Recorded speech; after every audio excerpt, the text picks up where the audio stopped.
Hello viewers, আসসালামু আলাইকুম। আজকে পরীক্ষা শেষে আসলে পরীক্ষাটা মোটামুটি ভালো হয়েছে, তেমন একটা বেশি ভালো হয়নি।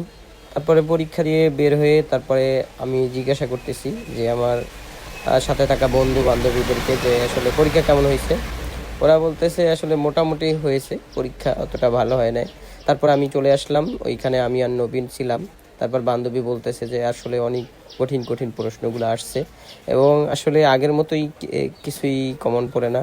তারপরে ওইখানে আব্দুর রহমান বন্ধু বলতেছে যে বন্ধু আমার পরীক্ষা তেমন একটা ভালো হয় না, যাই হোক চাপ নিস না।